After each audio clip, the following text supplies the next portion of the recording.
Several years ago, Kay Winding, Carl Fontana, Wayne Andre, Dick Lead, and a rhythm section made a record called Trombone Panorama. In it, each trombonist demonstrated various styles of playing. Mr. Stiman has written an arrangement utilizing the Kay Winding theme, in which he demonstrates a cross-section of the various styles of trombone playing through the past several years. The technique of trombone playing has improved tremendously in a comparatively short time span. Not too long ago, the trombone was looked upon as a more or less clumsy instrument, good primarily for some humorous effects and for laughs in general. We'd like to give you an example of this humorous characteristic of the trombone by playing a few bars of an old minstrel tune that we're sure you've heard before. It utilizes the slide to its fullest extent and demonstrates the comical side of the trombone. The first selection in trombone collage is Lassus Trombone.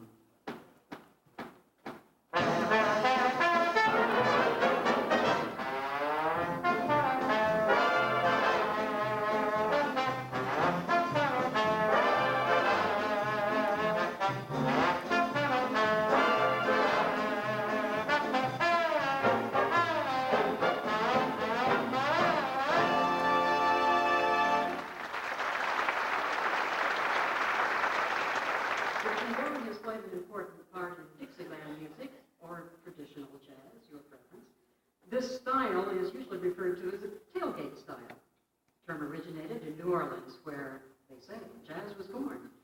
In earlier days, when bands participated in parades, they were transported through the streets in horse-drawn carriages. The trombone player would sit on the tailgate of the wagon so he could manipulate the slide more easily. Thus, the term originated. We'd like to give you a brief example of this style with Back Home Again in Indiana.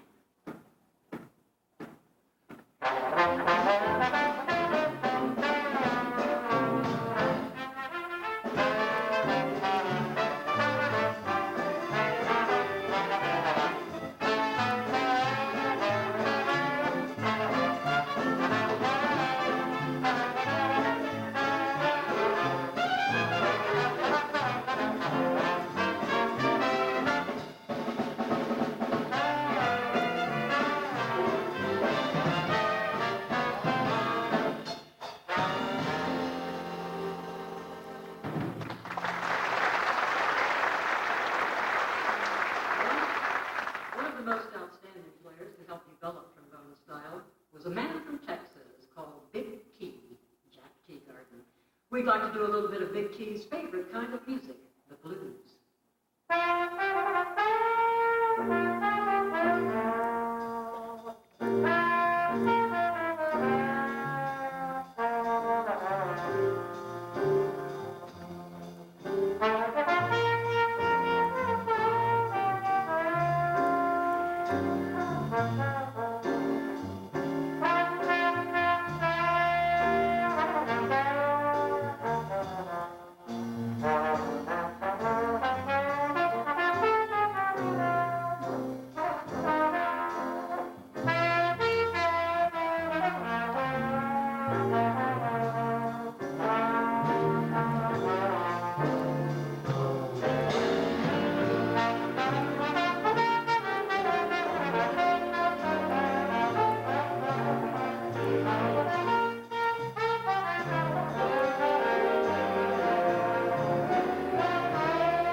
Duke Ellington had many great bands and great musicians through the years.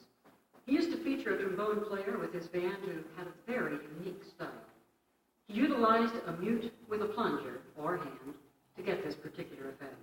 His name was Tricky Sam Nanton, and we'd like to play a few bars of a tune he recorded with the Duke called The Sidewalks of New York.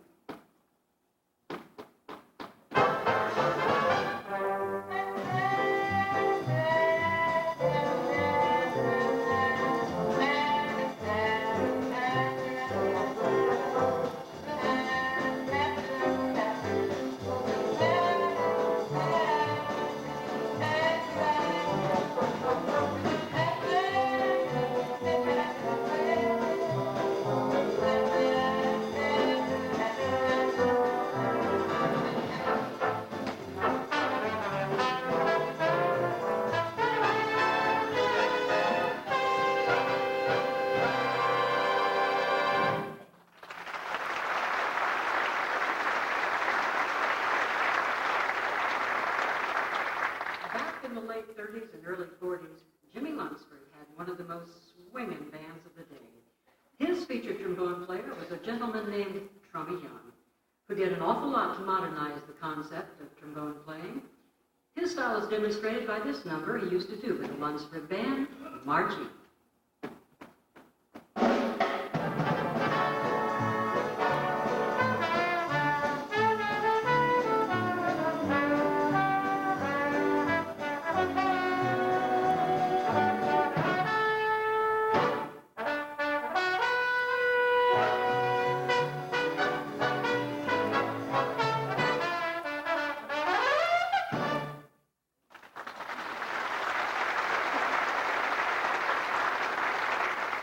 The beautiful melodic and lyrical qualities of trombone playing came into prominence with the arrival of Tommy Dorsey. His name will always be synonymous with the sweet style of the trombone. Here are a few bars of his theme song, I'm Getting Sentimental Over You.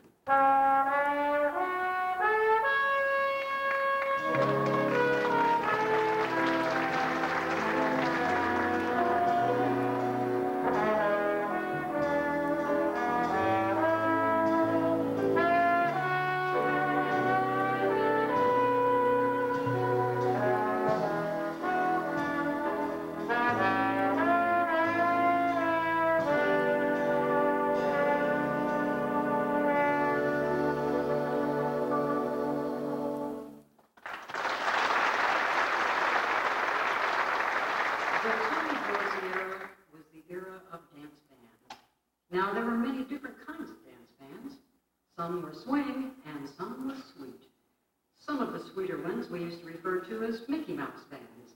And some of them really used to take advantage of the trombone slipping and sliding on the endings. We'd like to give you an example of this style by playing a little bit of Swing and Sway with Sammy Kaye.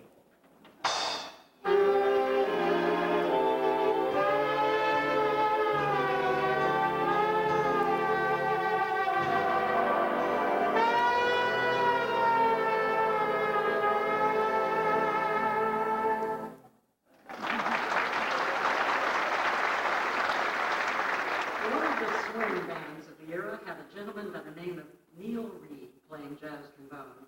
His first feature recording with the band was Blue Flame. However, another recording he did became more famous. The band was Woody Herman's, and the well-known recording was the Woodchopper's Ball.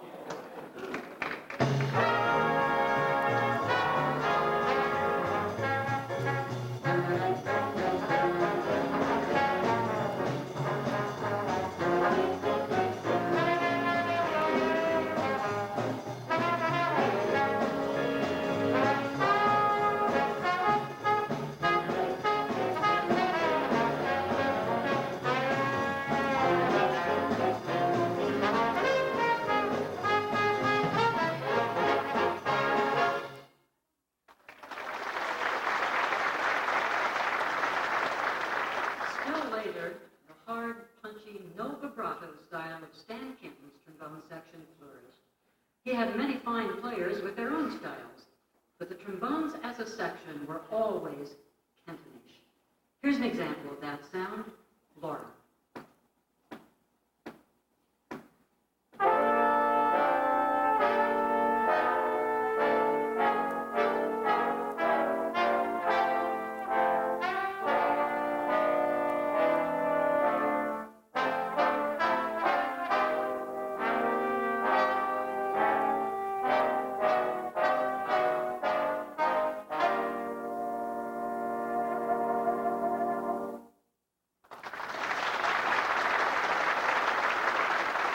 There are and have been many fine trombonists with amazing technical facility. Their names are legion. In addition to those already named, there were David Steinmeier, Bobby Byrne, Jack Jenney, Phil Wilson, Buddy Baker, Frank Rosolino, J.J. Johnson, Tommy Peterson, Dick Noel, Jimmy Cleveland, Cy Zentner, and on and on. Probably the best-known trombonist of today is Irby Green. He has recorded extensively and is a fantastic player. We'd like to conclude Trombone Collage with an excerpt from Irby Green's Green Bee, which is an excerpt from Rimsky-Korsakov's Flight of the Bumblebee. from the opera The Legend of Tsar Sultan.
We'll be back a little later.